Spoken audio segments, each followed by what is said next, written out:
Halo, selamat pagi saudara pemirsa, apa kabar? Hari ini Kamis 6 Juni 2024. Ya,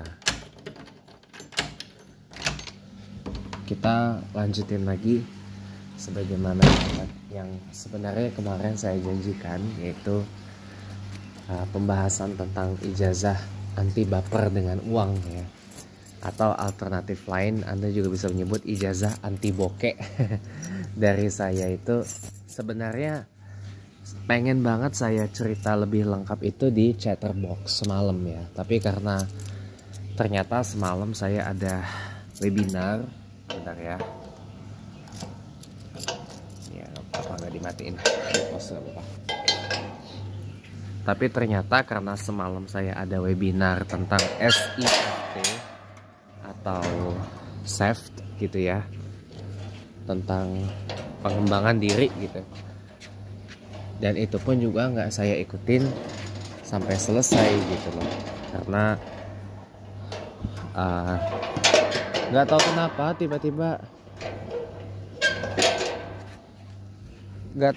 tiba-tiba ngantuk ya, nggak tahu kenapa tiba-tiba ngantuk dan mata tuh jadi berasa lemes gitu, nggak tahu kenapa ya, tiba-tiba ngantuk lemes gitu ya. Jadinya sekitaran jam setengah 9 malam lewat, jam 9 malam kurang seperempat gitu, udah saya lift, saya keluar langsung tidur saya, karena ya mata udah antuk banget. Karena kan posisi saya ini kan nggak pakai kacamata anti radiasi kan, semenjak yang terakhir kacamata yang saya terakhir pakai itu patah kan anunya, frame-nya gitu. Jadi ya kadang-kadang aja kuatnya gitu loh ya, jarang kuat saya kalau malam nggak pakai kacamata begini, kecuali beberapa hari yang lalu ya, yang teman-teman nonton tayangan All Eyes on Papua and Rafah itu bisa 1 jam lebih gitu, karena lagi seger-segernya saya itu. Tapi kalau udah nggak kuat ya udah gitu. Jadi mohon maaf ya teman-teman ya, ternyata semalam Chatterbox ya tidak bisa saya tayangkan karena udah ngantuk banget. Tapi malam ini insya Allah kita akan tayangkan nanti malam habis isya ya, insya Allah, karena kosong malam ini, nggak ada webinar, nggak ada apa saya. Iya. Nah, kita lanjutin lagi ya.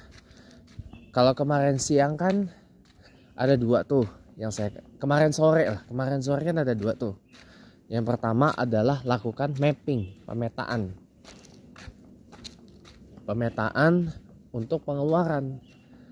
Jadi jangan ibaratnya semalam saya dapat istilah baru lagi tuh, money mess. Jangan sampai terjadi yang namanya money mess ya. Money mess itu artinya tidak tahu cara menggunakan uang, tidak tahu cara memakai uang gitu loh, tidak tahu cara bagaimana menggunakan uang gitu loh. Nah,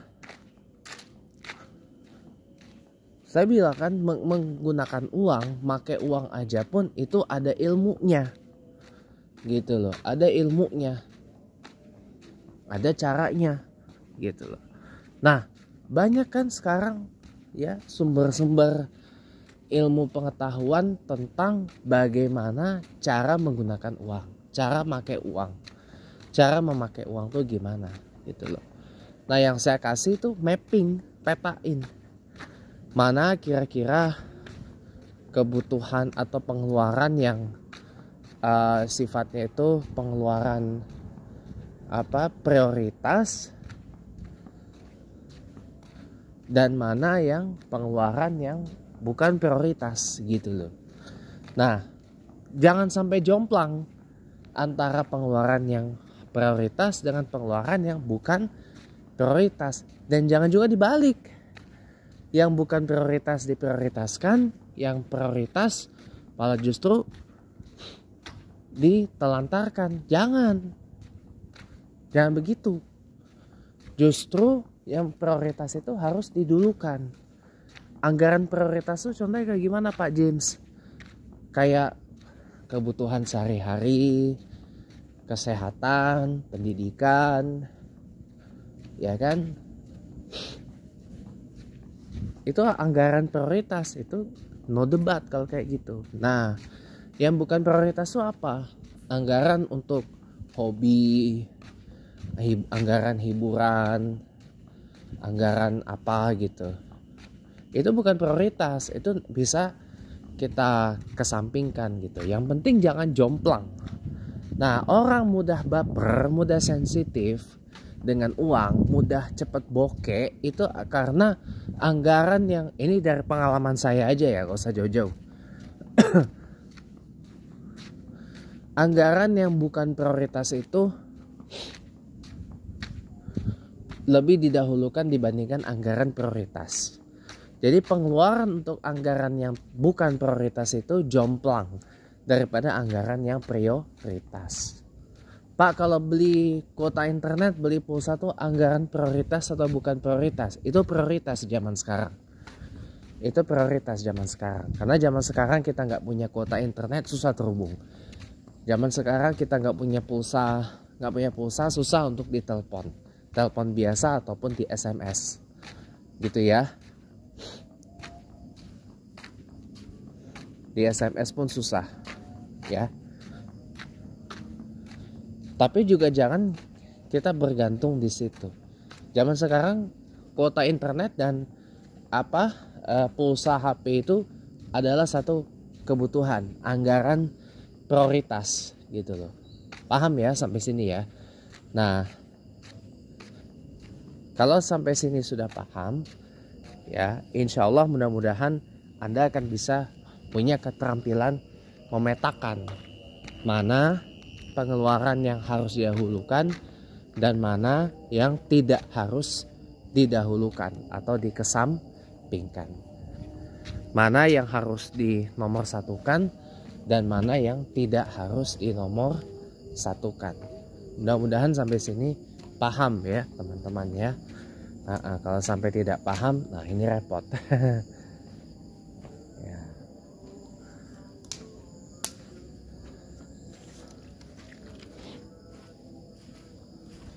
Oke, kita teruskan. Yang nomor 2 adalah tahu bagaimana cara mengembangbiakkan uang. Tahu bagaimana cara memutar uang. Cara memutar uang, mengembangbiakkan uang, beternak uang itu adalah dengan cara investasi. Tapi bukan investasi bodong ya, jangan. Investasi di instrumen yang jelas aja, kayak saham, reksadana, emas, ya,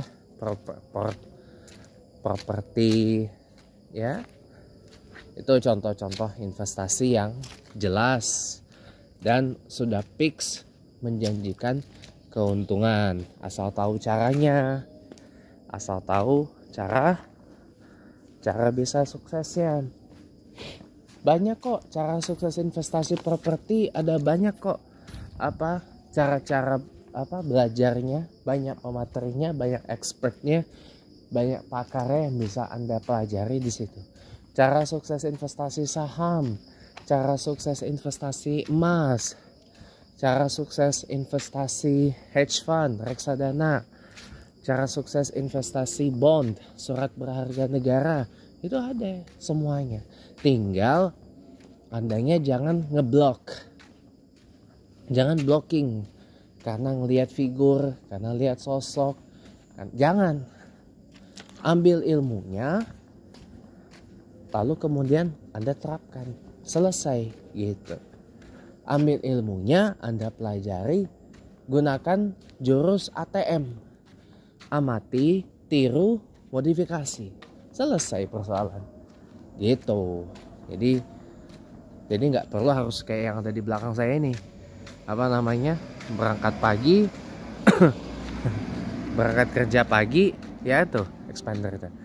Berangkat kerja pagi, ya, pulang malam, digaji pas-pasan, ya. Sampai kata Pak Tung di Semuaringin itu kerja apa dikerjain, gitu. Ya itu, ya. Anda dapat gaji nih, diputar, entah di investasi atau buka bisnis, buka wirausaha. Nah ini cara kaya orang-orang Tionghoa tuh, ya. Begitu dapat gaji diputar lagi, dibikin bisnis lagi.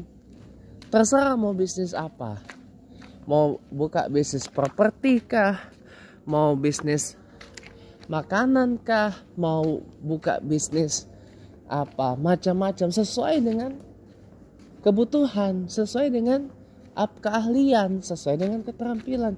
Pesan saya satu, jangan buka bisnis hanya karena FOMO, fear of missing out, ikut-ikutan. Jangan, ya. Tetangga buka warteg terus kita ikut-ikutan buka warteg, padahal makan warteg sendiri kita belum pernah. Jangan, ya. Jangan asal buka bisnis hanya karena FOMO, fear of missing out, hanya karena udah tergoda oleh prospek, konon katanya prospek keuntungannya. Ya kalau kita tahu caranya, ya sudah gitu loh. Kalau syukur-syukur nih bisnisnya bisa kita autopilot kan. Nah itu lebih paten lagi kalau kata anak Medan itu. Lebih paten lagi kalau kata orang Minang, lebih rancak lagi. Gitu. Kalau bisnis kita autopilot kan. Nah Anda bisa belajar dengan Pak Tung de Semuaringin atau dengan Coach Tom McEvil. Jadi bisnisnya jalan, ownernya jalan-jalan, gitu. Jadi Anda puter lagi uangnya. Apakah cukup hanya 2? Enggak, ada satu lagi. Saya lupa kemarin. Ada satu lagi, ya, yang saya bisa bagiin dalam ijazah anti bokek, anti baper dengan uang. Selain mapping, yang kedua lakukan pemetaan, yang kedua uang itu dikembang biakin lagi, diputer lagi dengan entah itu diinvestasikan atau kita buka bisnis atau bagaimana. Yang ketiga, ijazah anti bokek yang saya mau kasih adalah banyakin sedekah. Sedekah tidak akan membuat kita miskin, enggak. Banyakin berinfak, banyakin sedekah, banyakin berzakat, ya. Ingat aja, the more money you give for charity, the more money you'll earn back. Harus dicamkan dalam diri kita.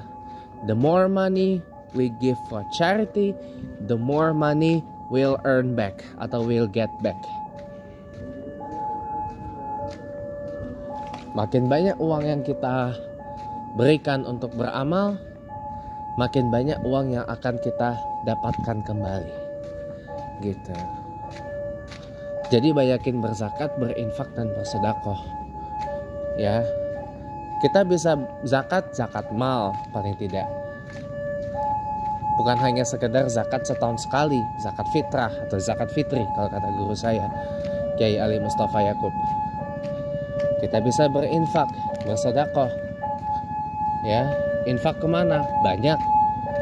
Ada ke masjid, ke musala, ke panti asuhan, ke lembaga amal seperti Basnas, lembaga amil zakat seperti Basnas, Lazisnu, ya.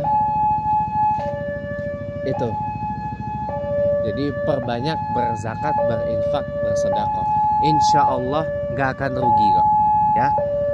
Jadi ada 3 nih ijazah anti bokek. Ya, ini tambahan hari ini satu itu. Ini tumben pelan ini jalannya.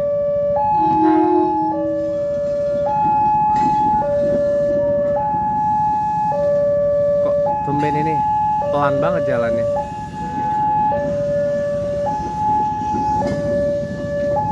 Sinyal kuning kah?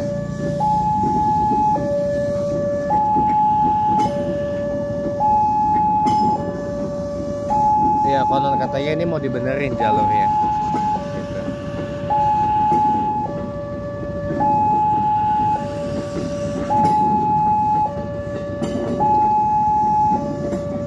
Biasanya kalau kereta jalan pelan kayak gini itu sinyal kuning teman-teman. Sinyal kuning, kecepatan yang ditoleransi maksimal 45 km per jam. Biasanya sinyal kuning ini. Tumben ini kok jalannya pelan banget gitu. Iya, ini memang mau dibenerin. Jadi memang harus jalan pelan. Oke, dari saya itu teman-teman hanya 3 ya ijazah yang bisa saya berikan. Yang pertama, lakukan pemetaan. Yang kedua, uang itu jangan diendonin, jangan diendapin gitu loh. Tapi harus diputar lagi, dikembang biakin lagi. Entah diinvestasi kah atau dibuat bisnis. Yang ketiga adalah perbanyak zis ya, perbanyak berzakat, berinfak dan bersedekah. Insya Allah itu akan menjadi leverage untuk kita sukses gitu. Semoga bermanfaat teman-teman. Ya, selamat pagi, selamat beraktivitas.